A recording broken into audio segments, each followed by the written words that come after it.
prefer the bigger. אם אתה יכול להמתין עוד שנייה, אבא. Okay, so Ron, can I have some? I'm trying, Sheldon. I'm sorry. trying. It's not responding. Okay.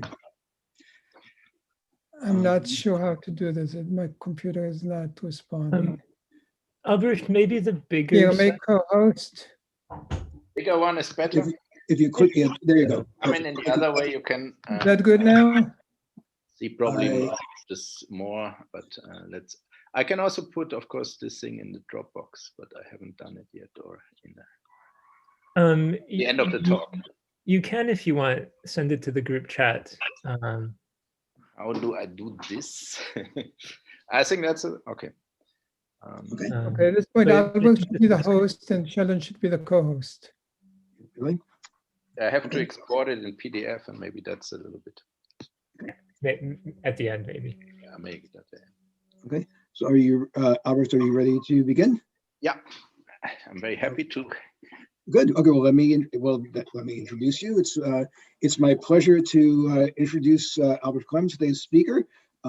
Before I do that, I want to just go over our protocols here. Is that during the talk, participants will be muted, but you can ask questions by sending a chat to everyone in the chat box, and I will relay them to the speaker at intervals.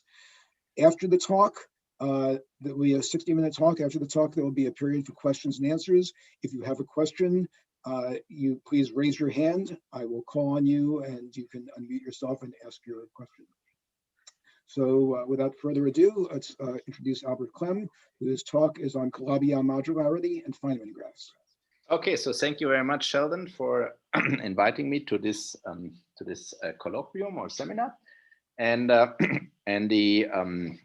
topic of the talk is basically to establish a dictionary between Feynman graphs and Calabi-Yau manifolds, and the Calabi-Yau manifolds will be actually Calabi-Yau manifolds of any dimension. So basically, the dimension is related here to the loop order. And maybe this dictionary will be, or the dictionary will be exemplified with a particular class of graphs, which are the banana graphs. And there we got, so to say, deepest into the dictionary, even for all loop banana graphs. But of course, I hope that this dictionary goes much further. And also, I should mention that there is this international group, the Travail. Maybe you have not heard about this, but this was actually a very useful Zoom session with people that I mean, Spencer Bloch, Matt Kerr, Rubtsov, and Vasily Golyachev, which actually helped me a lot in all these investigations, because they also involve arithmetic and stuff like that. And the paper is, or a talk is based on two papers which are already out. So there are papers with my students, 1 and 2, and then there is a work in progress with Claude Dürr. This is mainly on dimensional regularization in this formalism. And then there is another paper, also work in progress with a master student. So, so the first topic is Feynman graphs and Calabi-Yau motifs. So one can say that there is a growing evidence that these Feynman graph integrals are hopefully quite generally related to period integrals. And I take the word period integrals here relatively wide. I mean relative periods.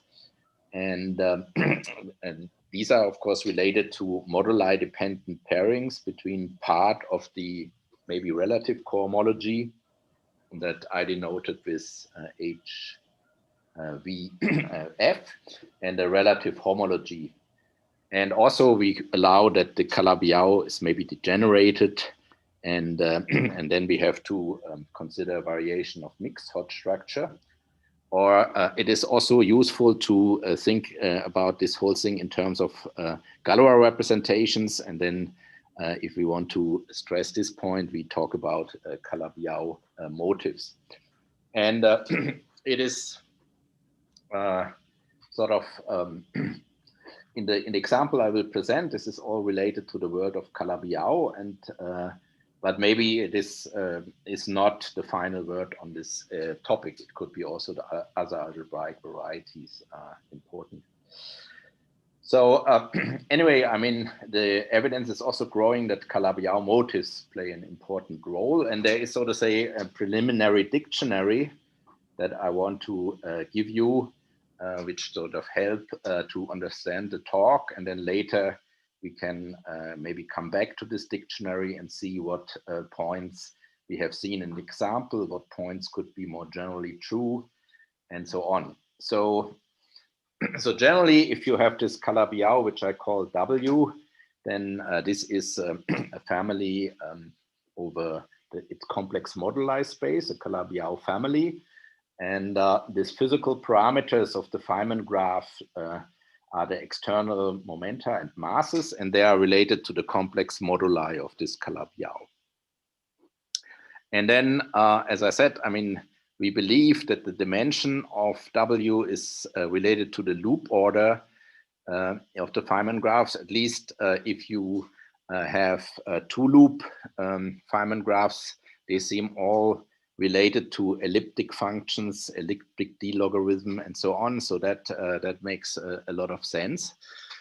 And of course, we also will see examples that the monodromy groups will, to a large extent, determine the analytic properties of these Feynman graphs.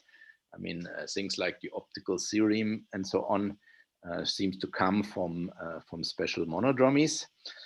And what we will also see, that is something new that we discovered in this work mainly, is that if there is a Calabi-Yau, like in our case, then this maximal unipotent monodromy degeneration is actually related to the high momentum regime of the, or region of the Feynman graph. And another piece of the dictionary is that in Feynman graphs, these people, or the people that are working on Feynman graphs, they look now at master integrals for a class of Feynman graphs. I will say a little bit about what this is. And they correspond to periods over different elements in the cohomology of this Calabi-Yau space. And then also the Feynman graph community has paid a lot of attention to differential relations between master integrals. And there will be also differential integrals between master integrals in different dimensions, which play a role. Because our Feynman graph example that is actually related to a Calabi-Yau in 2 dimensions, but you can relatively easily shift the dimension to the relevant 4-dimensional master integrals. And then the differential relations between these master integrals is related to the Gauss-Manin system or the Gauss-Manin connection. And then in particular at this MAM degeneration, we have notions of gamma classes, which we have found in string theory. And they give rise to zeta values or in the Feynman graph. So there is some arithmetic also coming in.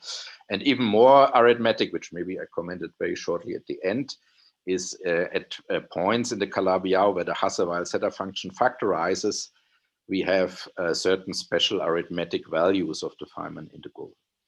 And then there are sort of also things that are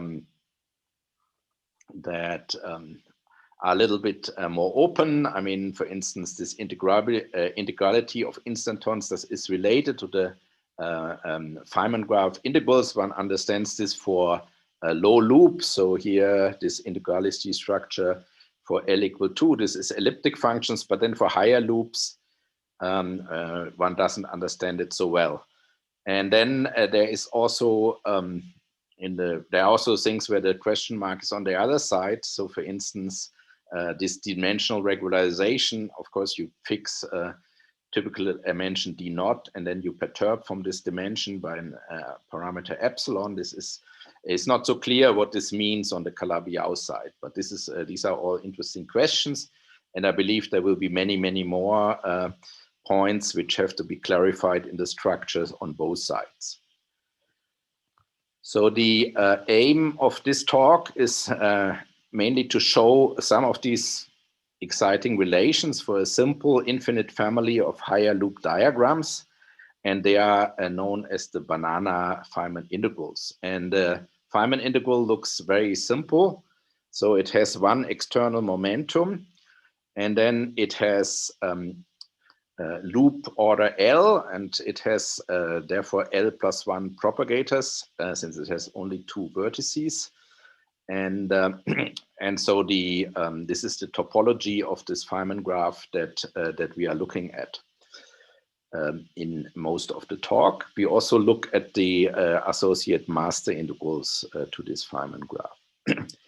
So so then we have we expect sort of a Calabi-Yau family with maybe L plus 2 complex moduli.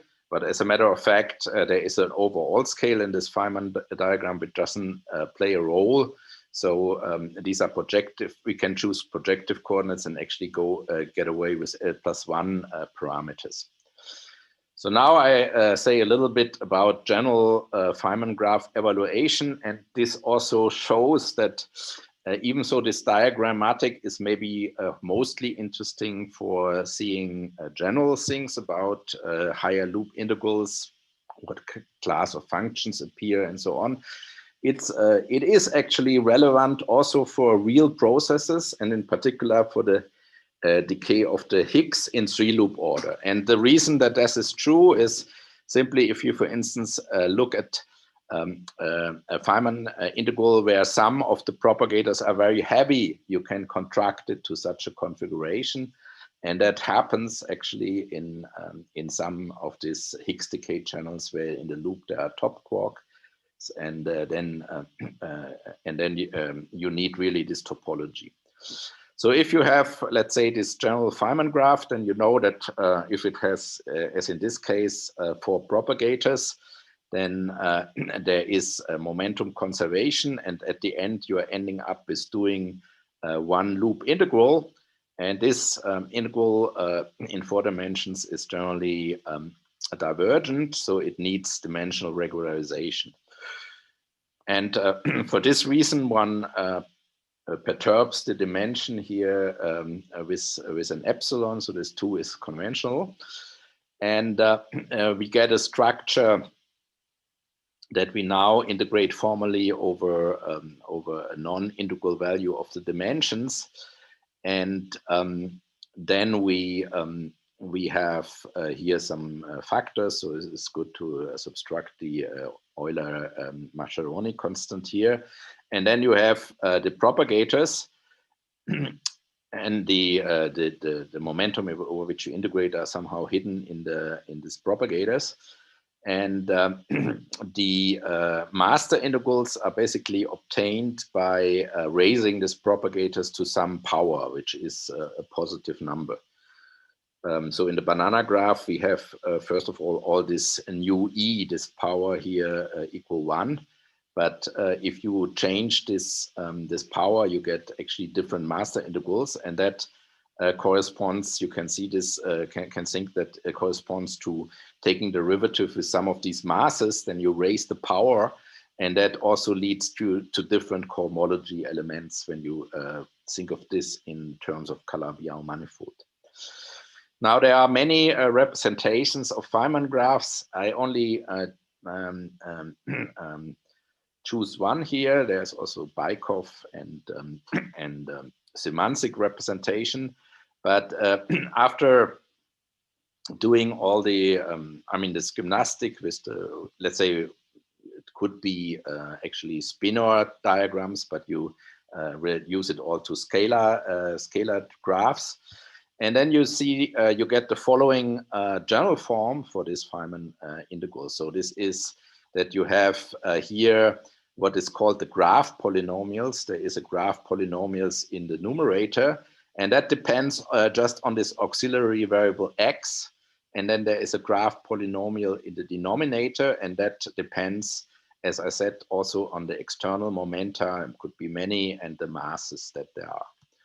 Can I break in with a question from Sergei Gukov? Yes. If in four-dimensional integrals, does one allow non-renormalizable interactions of higher degrees? So you mean, is a question about the dimensional regularization, or can you repeat the question?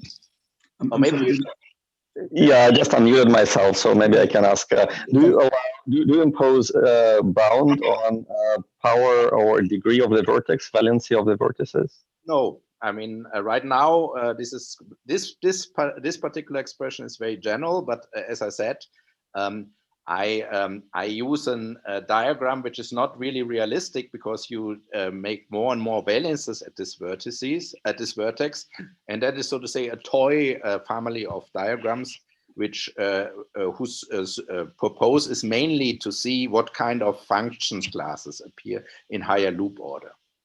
Yeah, that's what I wanted to clarify. So we don't worry about renormalizability of actual theory, where it may come from. No, you don't do this.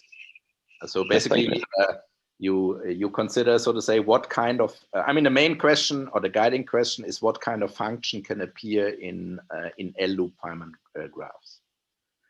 Okay, so then here you see that this graph polynomial in the numerator does not depend on the external momentum and the masses, but it depends on x. I have suppressed that. And the other one depends on the external momentum. And here we see that we have some quantities which depend on the topology of the graph. So there are this number of edges which with the edge multiplicity.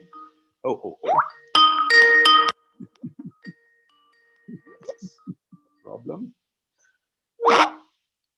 So then the number of vertices, I mean, I'm looking basically at planar graphs. This is the Euler number, and then there's of course a relation between the number of propagators and the loop.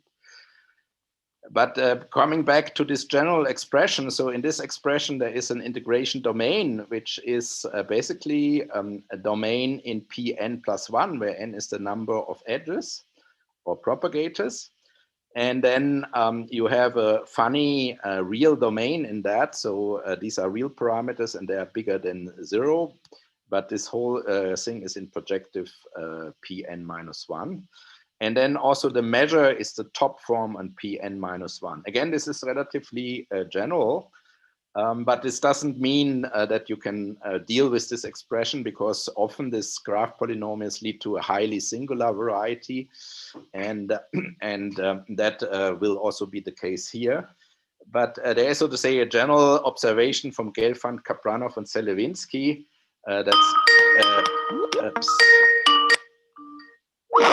that all these types of integrals are basically related to A hypergeometric functions, or as people later call it, GKC systems of rational functions, of course, because this is just G over U, and then so that's a general philosophy, that maybe you can use this GKC or A hypergeometric functions to actually calculate them.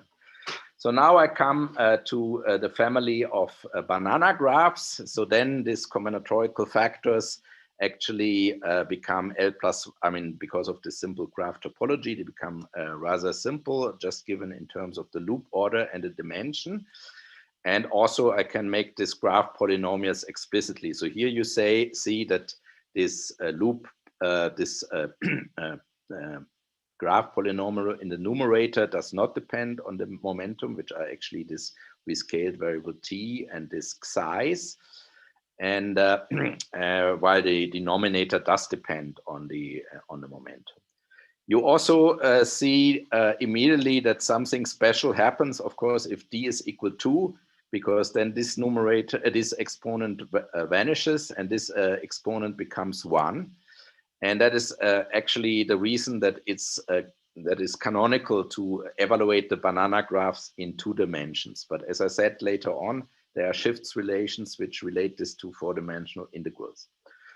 So now you can see that this piece of the graph polynomial in the denominator is actually a Laurent polynomial of a reflexive Newton polyhedron. And that suggests indeed that you can realize this thing in a toric variety, namely that this toric variety is given by the Fano variety, which is associated to the dual polyhedron. Remember, so this is a reflexive polyhedron. There will be also a dual polyhedron.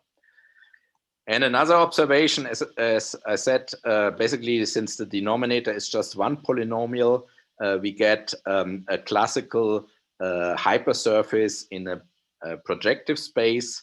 And if you integrate this over an S1, you get the traditional L-1 form of a Calabi-Yau manifold, which is, of course, associated to this reflexive polyhedron.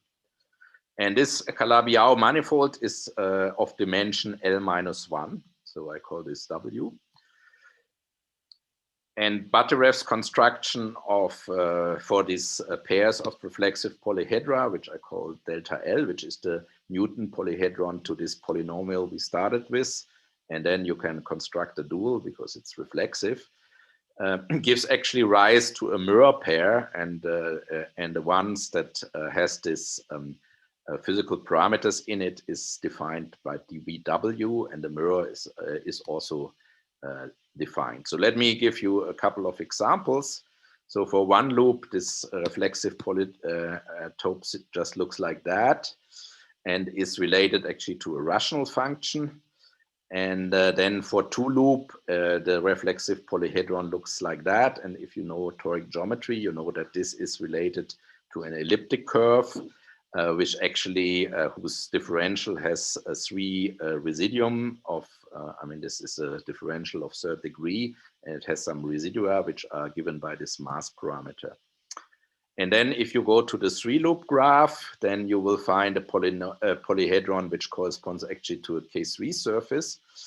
And here you see something which is actually not so good, namely here we had, of course, 3 masses for all these propagators, and we had 3 parameters, because in toric geometry, if you are in 2 dimension, you can have only, you can use the C star action in order to set these coordinates to 0. And that means that the geometric parameters of these models are in one-to-one correspondence with the physical parameters. But for this next polyhedron, you see there are 4 edges without mass points, if you count correctly, or if I have drawn this correctly. This, and this here. But the rest have correspond to deformation. So in some sense, the geometry is a little bit redundantly parameterized, and that will actually create also a problem that we overcome. But in any case, these observations have been put into work in order to do the 2-loop graph massive in a beautiful paper by Spencer Bloch and Matthew Kerr and Pierre van Hove. And they used then Griffith's reduction method to find this relation between, to find the differential equation for the graph and solve this problem. So now let's come to the more general case. In fact, in a sense, we first solved the 3- and 4-loop graph with arbitrary masses, but then we realized that there's actually a better Calabi-Yau motive, and with this better Calabi-Yau motive, you can more or less solve all the graphs at once. So this was a big step, and also has, so to say, attracted some attention from these people from the Feynman graph community, which now have, so to say, an overview over a complete family of infinite loop Feynman graphs. And so what are the steps to do that? So first you determine the Gauss-Manning connection for these periods of the Calabi-Yau. And that is, I mean, you can do this in various ways, but if you do it with the Griffith's reduction method for these cases with many moduli, it is complicated. But with the GKC system, which uses more effectively the symmetry of the problem, you can do that, and you find a D module. I mean, there's a complete set of linear differential operators that are characterizing these periods by linear differential equations. So this is this piece. And this is so to say, if I pretend that my integration domain is just the standard integration domain on the Calabi-Yau, and that is in principle is not correct, but it does correspond to something physically, and it does correspond to the maximal cut integral. So it's in itself interesting, and it's also the starting point for get the full to get the full integral. So then you apply these operators that you observe to the actual chain integral that has this open, this bounded domain, and then then you can actually, when you do this, let this operator act on the integrand, you can actually do the integral, at least numerically, sometimes even exactly. And in this way, you find the inhomogeneity. And so at the end, you will find a system of differential operators which don't annihilate this Feynman graph, but which have a certain form of the inhomogeneity, which is given at the point of maximal unipotent monodromy by polynomials, p and q, in z and a logarithmic variable. And it turns out this simple form of the inhomogeneity you only can see at the mum point. So the mum point is actually very appropriate for the analysis of this Feynman graph.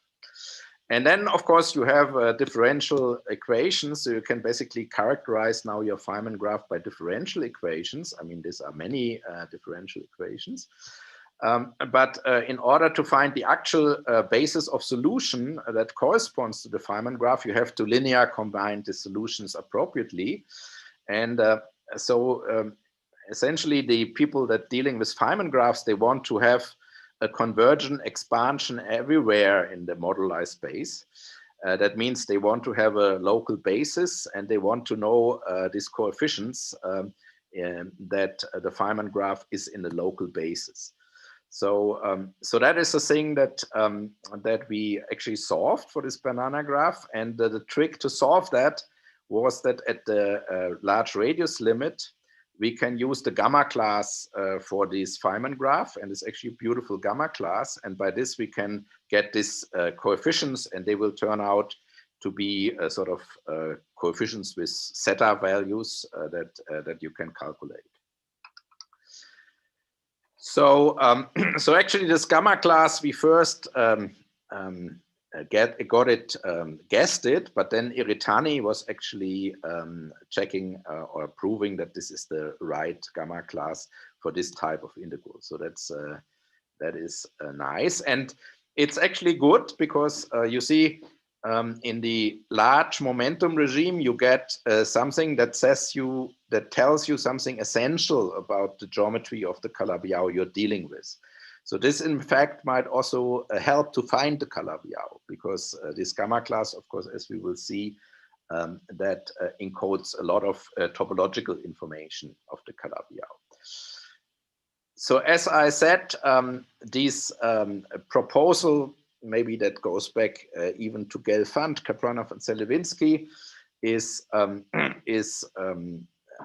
very general, but it's not very easy to deal with. And the problem is what I have already mentioned: this great redundancy in the geometric moduli with respect to the physical parameters. So the physical parameters, they are just the external momentum, which I guess I have mostly called P, and these masses, and there are L plus 1 in principle, or L. And but the complex moduli of this polyhedra, you can easily see they precisely grow like L squared. So this is very, very bad, because the GKC system will be in this L squared variables, and then you have to reduce it. And that makes the progress in this direction very, very difficult. And in this second paper of us, we find also with help actually of Matt Kerr, a better motive for this banana graph. And this better motive is, so to say, this is a variation of hot structure, which is just less redundant. And this is given by the primitive vertical quantum cohomology of an infinite series of the following Calabi-Yau spaces. So basically, you have a Calabi-Yau, which is a complete intersection of two constraints. I mean, in a product of LP1s. So if you take LP1s and you take two constraints of degree 1, 1, 1, of course, then the first Chern class vanishes. And this is the Calabi-Yau. And it's also, so to say, important for the following, that this is embedded into a Fano variety, which is just if you put one constraint. So that has positive Chern class. And this ambient space will also play a role in this symmetry. And then you see something very nice. So of course, the Feynman graph, you can draw it on a ball. I mean, there is nothing special about M1 or ML plus 1. And this is reflected by the fact that now there's also nothing special about the Kähler moduli of these P1s. And in fact, if you analyze the situation in the large volume region of this Calabi-Yau, then the complexified Kähler parameter that we know very well in string theory of this LP1s can be identified precisely with the logarithm of the physical parameters. So basically, there will be Kähler parameters, which I call TK, and they are the integral of the Kähler form over this curve P1, and then it's complexified by this B field. And that precisely corresponds to this combination of the physical parameters. So, of course, it's also common in the Feynman graph community to take this momentum complex number. So that is actually then you get a problem in a complex moduli space, like in this case. So then, as I said, the high energy region, when the momentum, external momentum is very big against all the internal mass parameters, corresponds to this MUM point. And that's a very strong statement, and I sort of would, and it's also new in a sense, and I would hope that this statement holds in much more generality in Feynman graphs. So then if you read a book about quantum field theory and you see the leading logs in the high energy regime, then maybe this is secretly telling you something about the Calabi-Yau. So, so this yields the solutions of this Picard-Fuchs system without any redundancies, because this vertical cohomology has just this number of Kähler classes. And of course, we can also construct a mirror. This was done in this paper with Hosono and Stefan Theissen and Yau.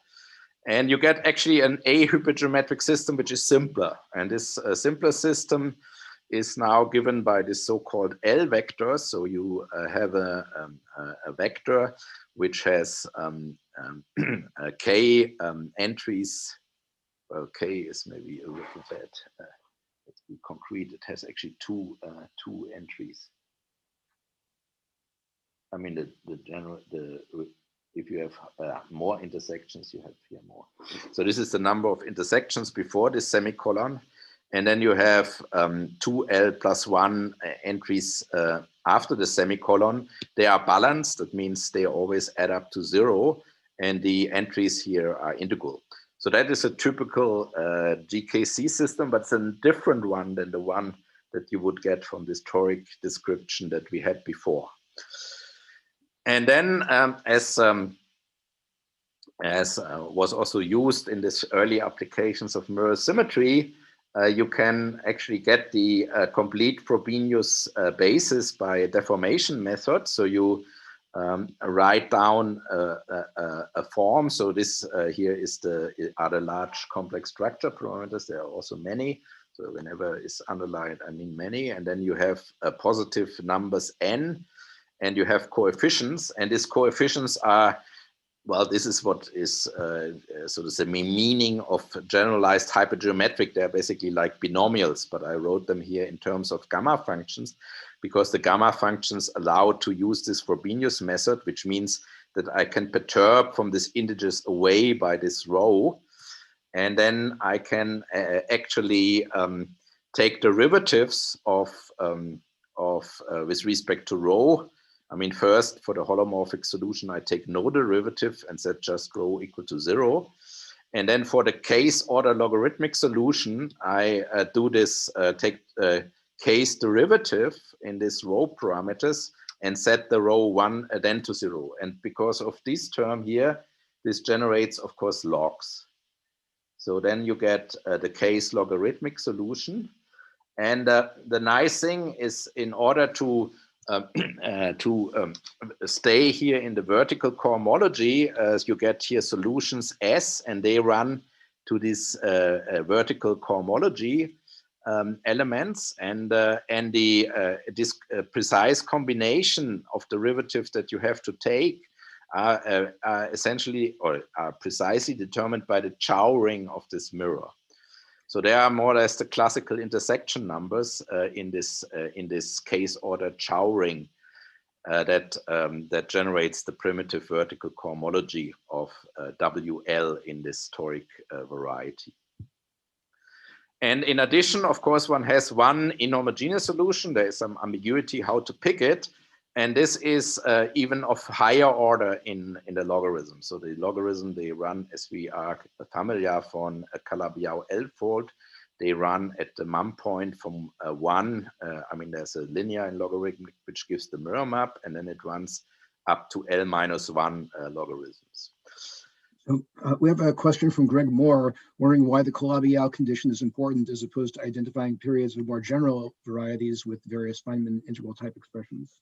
Yeah, I mean, I think the question is justified. I mean, I took an example where it is particular, where you get a Calabi-Yau motive, but of course the two-loop integrals, they show a little bit that there all these functions are related to elliptic integrals. So I have the suspicion that Calabi-Yau, in this case, the elliptic curves play a role in this two-loop case, and maybe more general, they play a role in the L-loop case. But this is speculative, and it is just in this particular family of Calabi-Yau of Feynman graphs that you get for sure Calabi-Yau manifolds. But I think the upshot maybe is that nature likes these sort of integrals, so it likes it since the Kepler problem. This were the elliptic integrals, and it still seems to like them. That are just, so to say, the generalization of elliptic integrals, which would be the integrals on Calabi-Yau manifolds. So that's a sort of philosophical remark. I don't know whether this is in general true. But I mean, I suspect for many Feynman graphs, it will be Calabi-Yau manifolds. So then we have, sort of say, the problem so we can now easily construct the solutions, more or less like I already told you. But we have to fix the actual basis of the solutions that corresponds to the Feynman graph. And so the strategy would be, okay, we take this Frobenius solution, and then we find the linear combination that corresponds actually to the Feynman graph. So as I said before, there will be always the question, what is the precise linear combination of any local system of solution that we need to linear combine to get the actual Feynman graph. And for this, we sort of devised a gamma class. And this gamma class is written out here. So here you also see that is actually an evaluation of the gamma class in the ambient space. So we know that the mirror map goes with a log of Z, and if we evaluate this this gamma class, it will give us all the leading order behavior of the Frobenius solutions. And since the rest of the Frobenius solution is determined by the differential equation, you get actually the Feynman graph. So you express this Feynman graph in terms of this mirror parameters. and then you use this gamma class. It also turns out that the imaginary part of the Feynman integral that corresponds to the linear combination which is furnished by the vanishing cycle at the nearest conifold. I will give you also some explanation here, and here I forgot actually the factor e to the WT. So you can also get the precise combination of this vanishing cycle, which plays a big role in the analytic properties of this banana graph. So, so with this method, you can now find the exact linear combination. You have, as I said, you have a bunch of, here you have also to sum over S, of course. S runs, so to say, from 1 to H11, HKK vertical.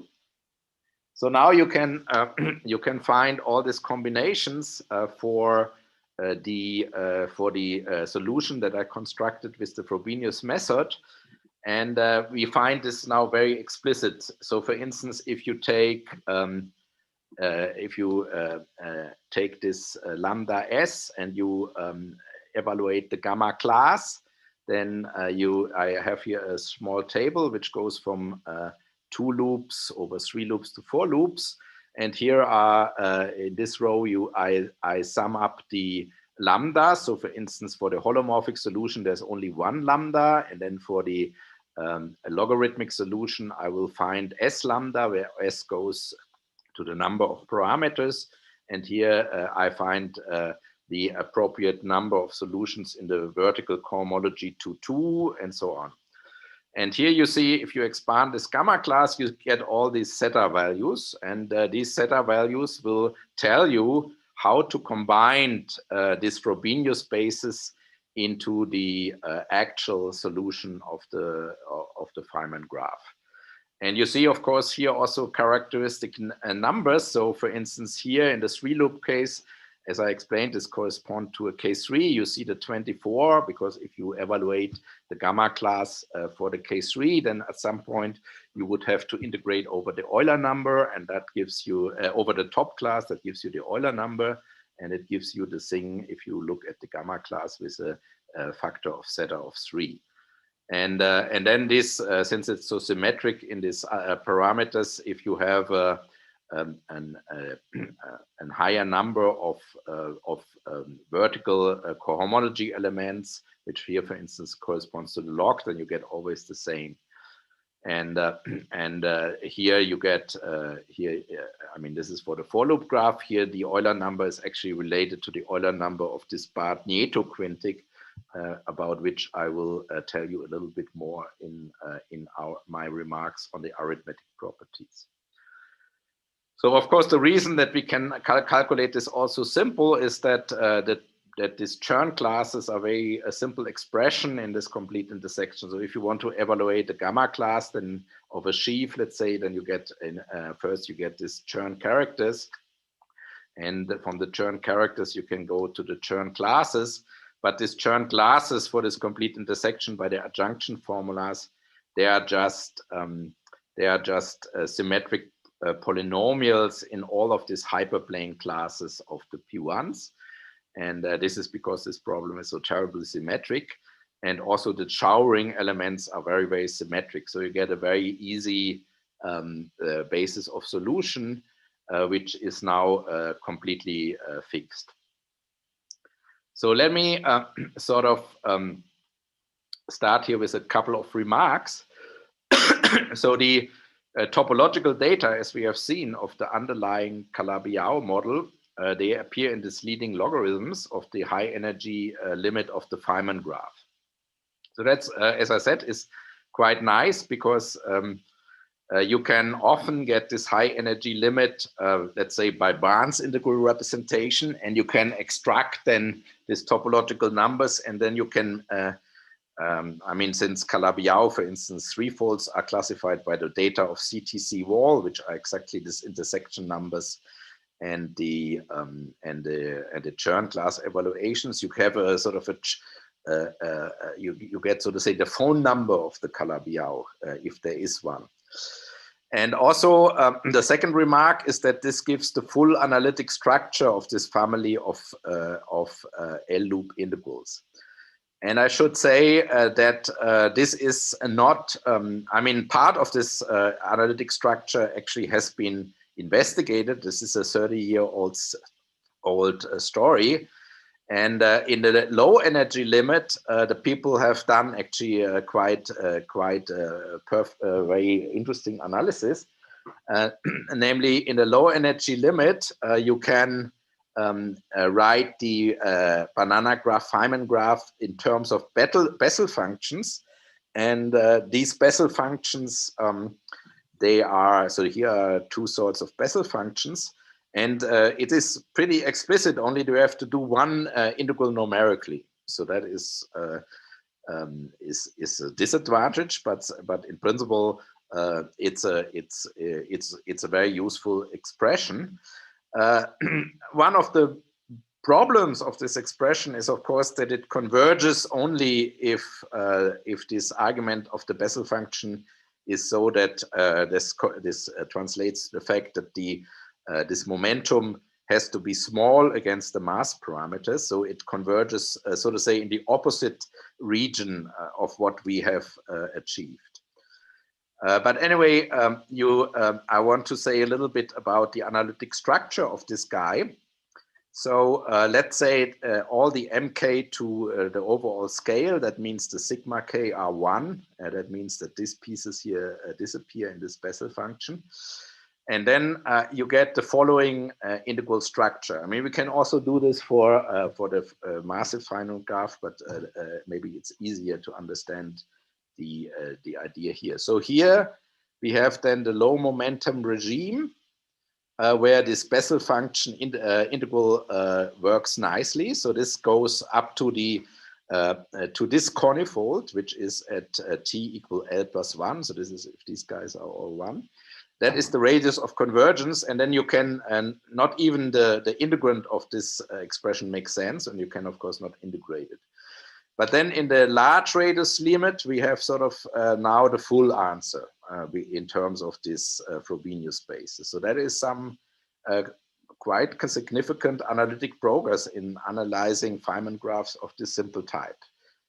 And of course, this is valid for all loop order. And another nice feature of that is that at this conifold, there is a vanishing cycle, which is related to the imaginary part of the Feynman graph. So when you would have an amplitude, really, this would be something which has to do with the optical theorem. And this analytic expression is, as I said, is given by this gamma class. So we know also exactly the precise linear combination which vanishes at the conifold. So this is the vanishing period at the nearest conifold. So indeed, so these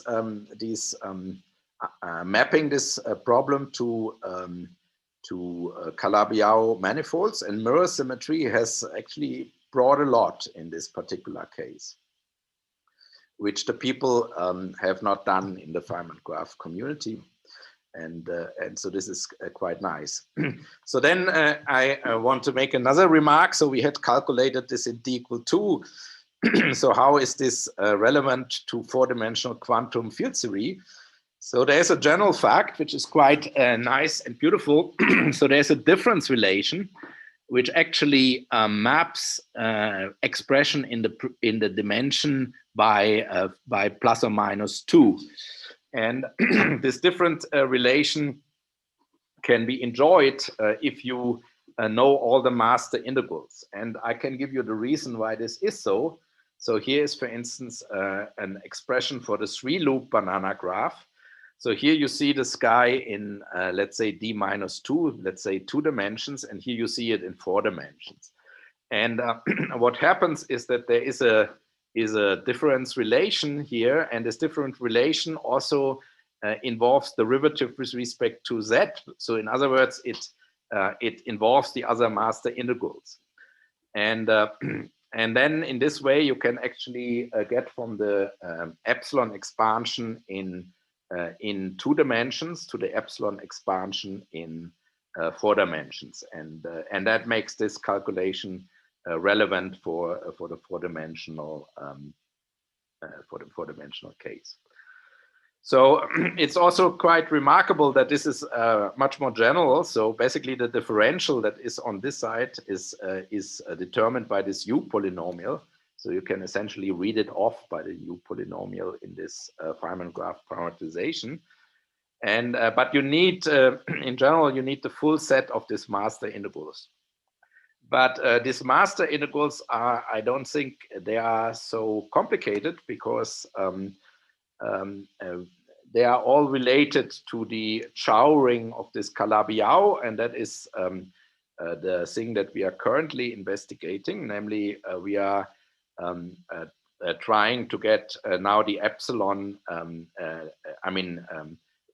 to get the relation to the 4-dimensional Feynman graphs using all these master integrals. And as I said, the master integrals, they are related in the W to other elements of the cohomology. But since I mapped the problem here sort of into the vertical cohomology of an easy Calabi-Yau L-fold or L-1 fold, I can study the Chow-ring to get also the combination of these other master integrals. And that is something that is work in progress that we are now investigating. And I should also say that that there are many things in the Feynman graph literature that that actually are useful for Calabi-Yau investigation. So, for instance, this Barth-Nieto quintic is not known how to write. I mean, this was this L-loop case. Is not known how to write, for instance, Barnes integral representation. But it is what we learned from the Feynman graph community is that actually for any Feynman graph you can not only write down a Barnes integral representation, which is quite useful, but you can also write down a Barnes integral representation with epsilon parameter in it. So you can not only derive a Picard-Fuchs equation in the actual geometric parameter, but you can write a Picard-Fuchs equation which is deformed by the dimensional regularization parameter.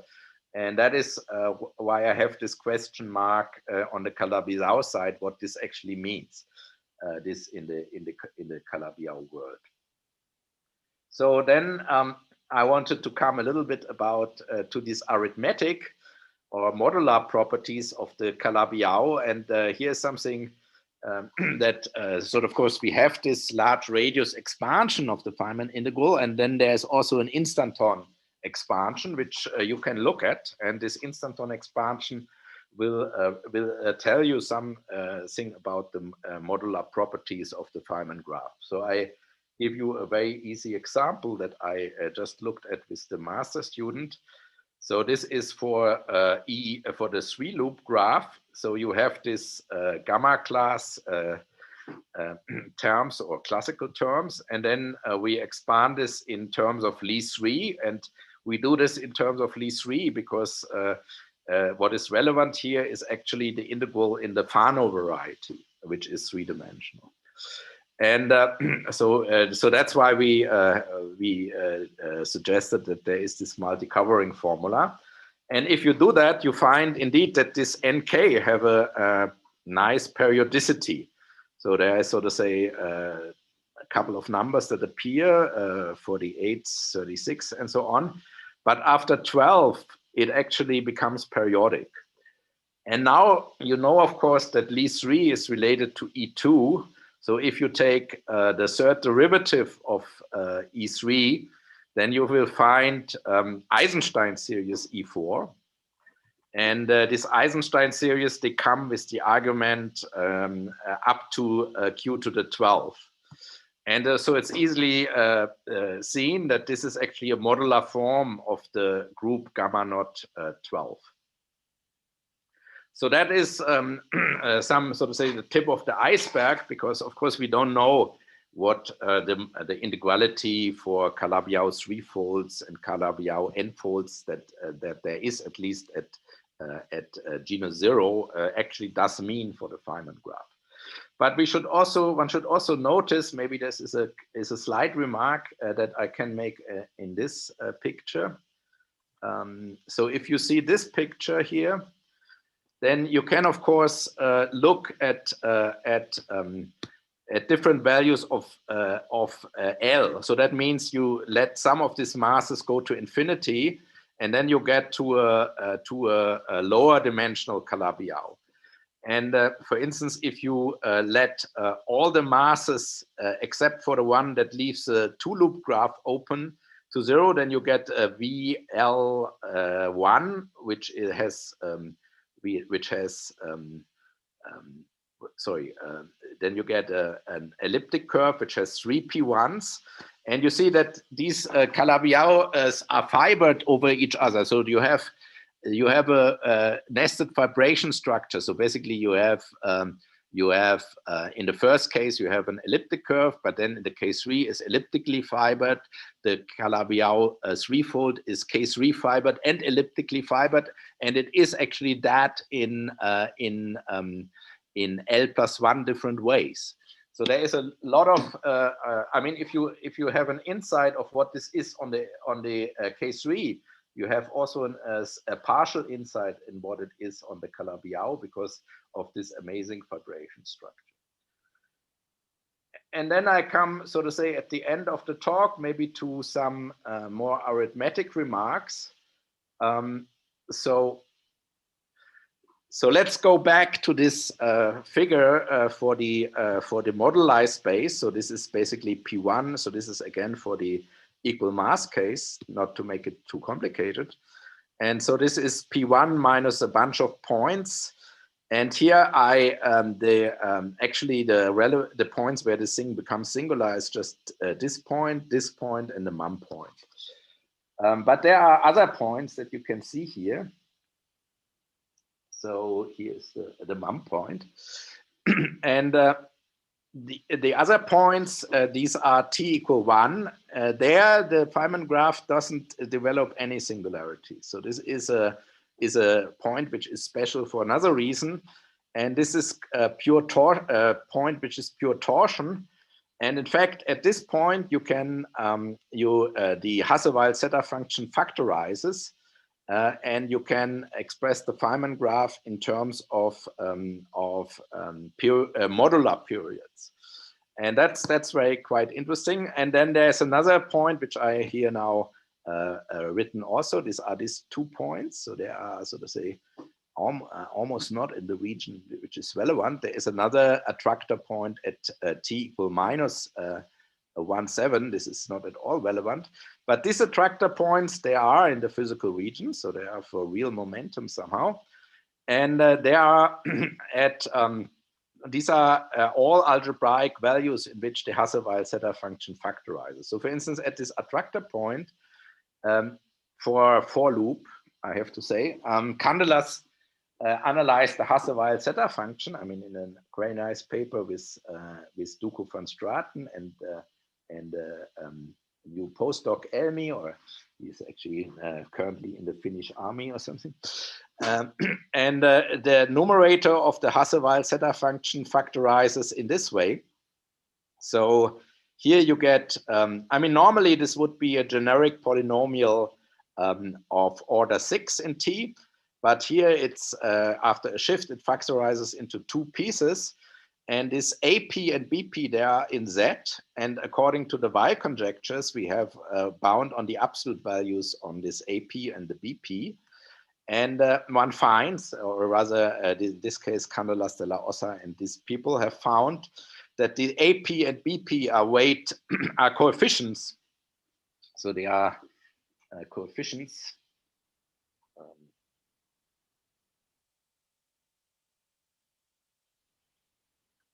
I mean, they are also only at prime values, but if you know a Hecke eigenform at prime values, you know them at all values because there are some factorization properties. And these are the coefficients of weight 2 and weight 4 Hecke eigenforms in gamma not 34 with a character, which is a notation of this LMFB. So this is this modular form basis.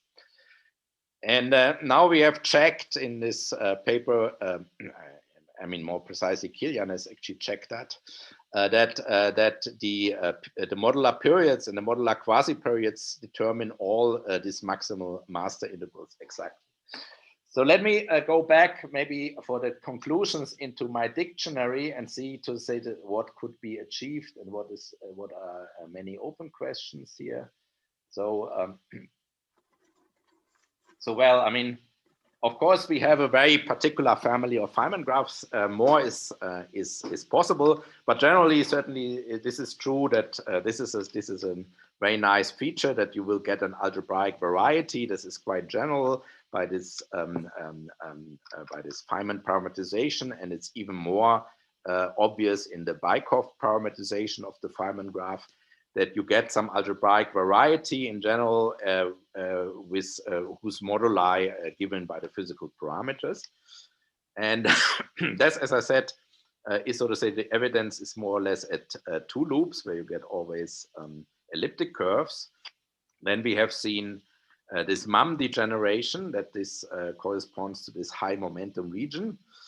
And we have also seen that these master integrals that play now such a big role in the Feynman graph community are, at least for the banana graph, very easily related to the different elements of cohomology of these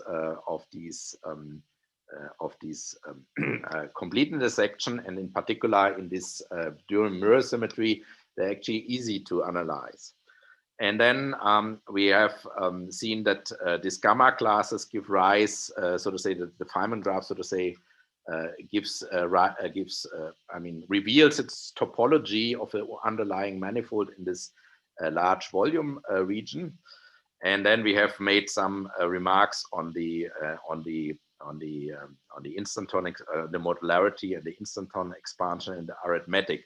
But as I said, there are many questions which sort of say are open. So for instance, now in this paper with Dur, we have the full Picard-Fuchs equation deformed by this epsilon parameter.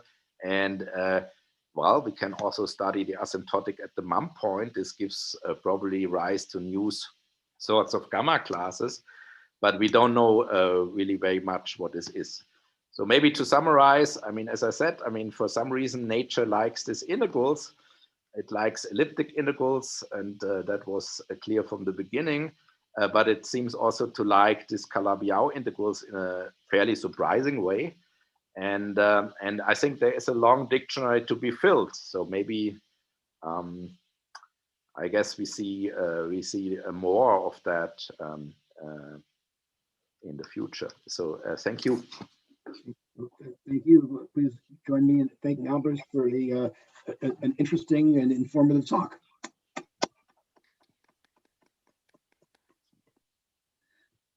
So if you have, we have plenty of time for questions. Could you, if you have a question, could you please raise your hand and I'll call on you and ask you to unmute yourself. Any questions?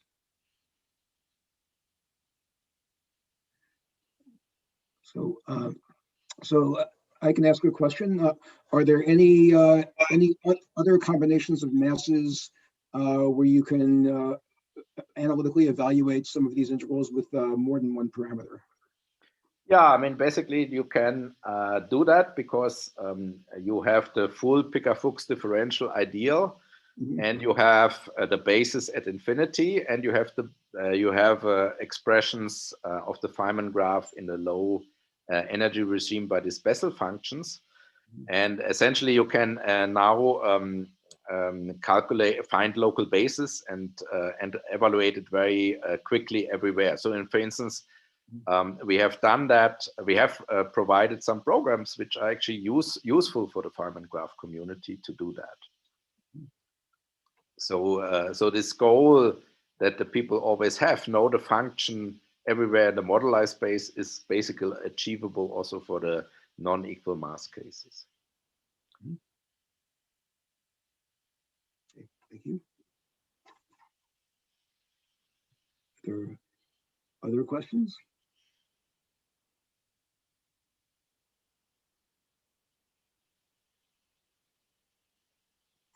Okay, well, if not before thanking Albrecht Sheldon, again. I think two people have raised their hands. Oh, I am so sorry. I just it's just thank you. There they are. Okay. I'm so sorry. So Sharyar Sikandar, could you please unmute yourself and ask your question?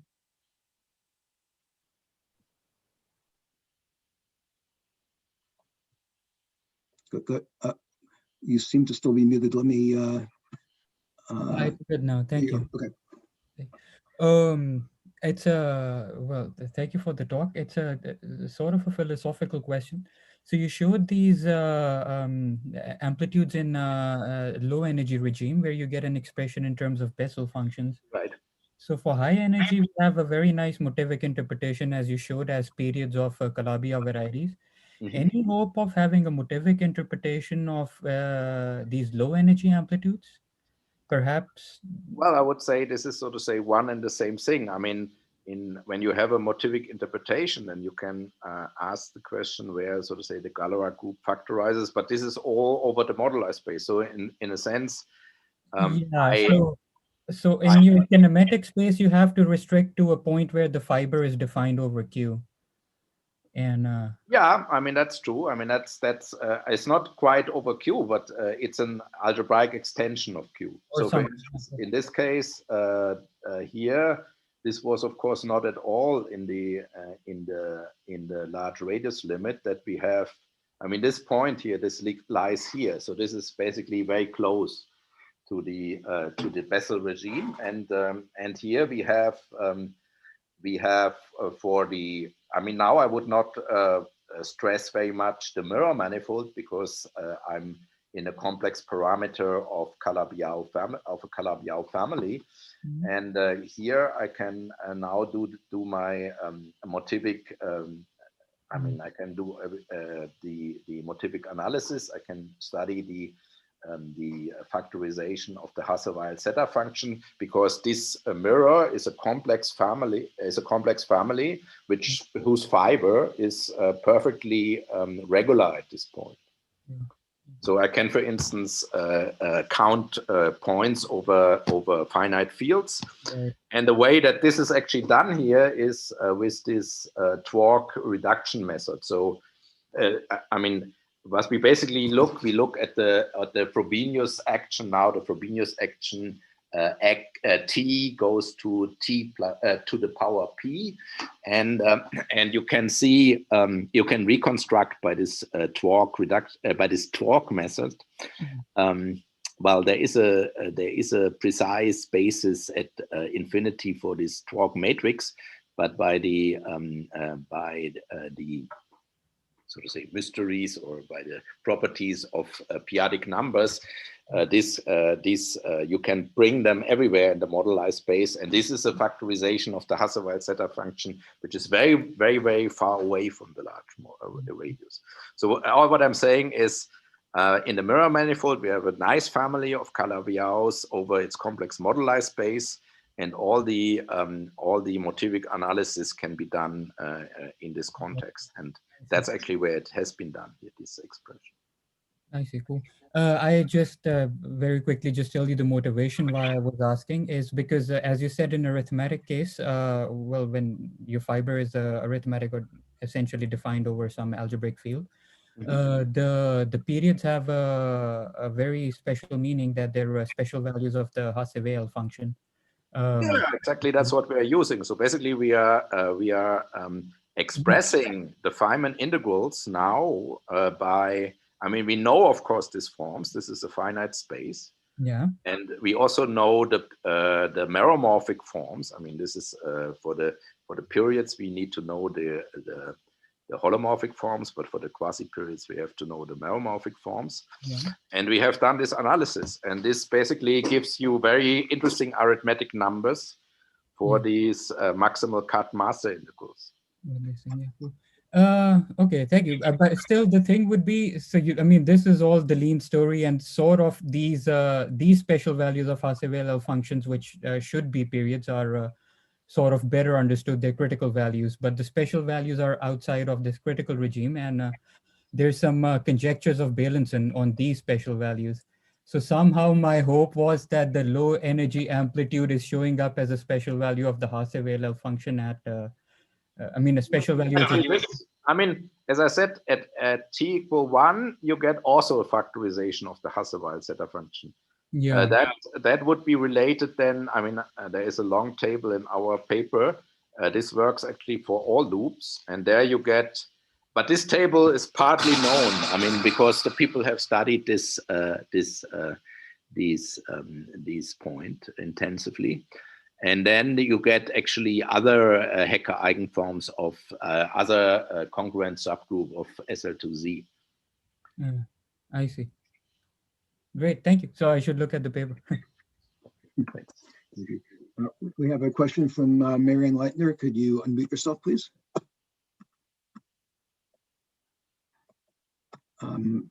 Okay. Well, it's actually Van. In the beginning, you said that more general algebraic varieties might come in. Yeah. So what is the special reason you have Calabi-Yau in these cases, and where could the other varieties show up? Well, I mean, the reason was that I mean, as I said, in the two-loop case, this is very well understood. In the two-loop case, you get up to some very rare cases, you get always elliptic functions. So that would be the Calabi-Yau case for two loops. And for this the three-loop case, we have here the K3. But in general, it's I would say it's not. I mean, this dictionary is far from completed. So in other words, I don't know many Calabi-Yau or motifs of other algebraic varieties which correspond to Feynman graphs. So I can, I mean, that's what we are working on. We are basically trying now look at all Feynman graphs. I mean, there are, for instance, other Feynman graphs, train track Feynman graphs, they give rise to Calabi-Yau. There's some evidence for that. But now you have basically to look at all topology of Feynman graphs, and you have to see whether this is an algebra, what kind of algebraic variety this is. Okay. But, Yeah. Yeah. Thank you. Are there any other questions? I'm looking more carefully for raised hands. Any further questions? Okay, well, seeing none, let's thank Albrecht once again. Appreciate it. Okay, thank you for listening. Of course. And please come and join us again. Our next talk in the Western Hemisphere Colloquium on Geometry and Physics will be in 2 weeks on February 8th, and Zohar Komargatsky will be speaking. Okay. Okay, hope to see you then. Thanks a lot. Thanks for organizing. Thank you. Okay. So I've stopped the recording, and